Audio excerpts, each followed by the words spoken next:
সকালের নাস্তা আমাদের সবারই করতে হয়। আর এটার জন্য হয়তো বা কারো থাকে সকালে রুটি, আর কারো হয়তো বা পরোটা, যার যেটা থাকে আর কি। আর হচ্ছে রুটিটা একটু ভেজাল, ঝামেলার কাজ। যে রুটি বানাই, মানে যারা রুটি বানাই, রুটি ছেঁকে, তারাই একমাত্র জানে যে রুটির কতটা প্যারা। আর আমাদের ঘরের সদস্য সংখ্যা হচ্ছে 7 জন, আমার মেয়েকে নিয়ে হচ্ছে 8 জন। যেহেতু আমার মেয়ে এখনও খেতে পারে না, রুটিও খেতে পারে না, কিন্তু রুটিটা আমরা 7 জনের জন্য নেওয়া হয়। আর এজন্য হচ্ছে আমাকে প্রায় প্রতিদিন 20টার মতো রুটি বানাতে হয়। আর যেহেতু আমার হাজব্যান্ড 7টা সাড়ে 7টার মধ্যে অফিস চলে যায়, তাহলে হচ্ছে সকালবেলা ঘুম থেকে উঠে তাড়াহুড়া করে রুটি বানানো আসলে সম্ভব না সবারই। আর যাদের বাচ্চা থাকে তারা তো বুঝেই যে বাচ্চা থাকলে আসলে কত ঝামেলা কাজ করতে। আর এজন্য হচ্ছে আমি হচ্ছে আগের দিন রুটি বানাই রাখি। আর এই রুটিটা আমি কিভাবে রাখি আজকে আপনাদের সাথে শেয়ার করব। আমি প্রথমে রুটিগুলা বানিয়ে নিই, এরপর হচ্ছে আমি কিছু পলি ব্যাগ হচ্ছে কেটে নিয়েছি সাইজ মতো।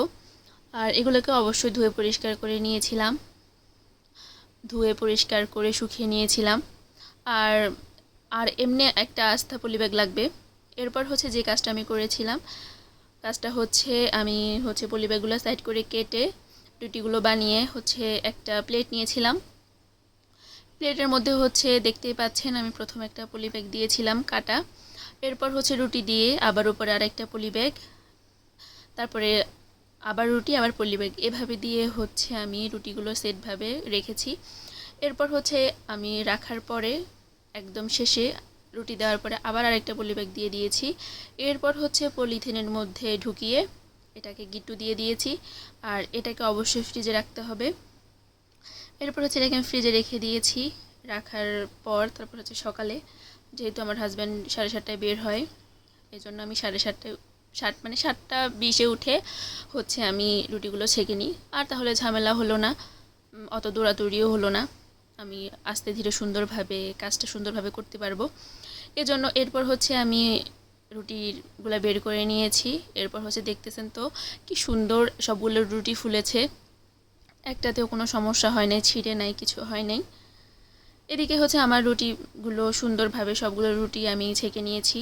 ছাকার পর হচ্ছে আমি আবার পলি ব্যাগগুলোকে সুন্দরভাবে গুছিয়ে আবার একটা নেটের ব্যাগে নিয়ে রেখে দিয়েছি।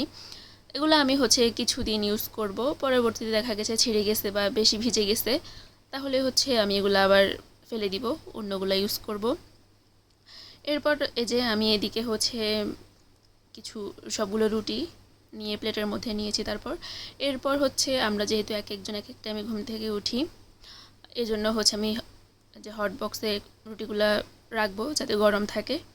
আর আজকে রুটির সাথে ছিল আলু।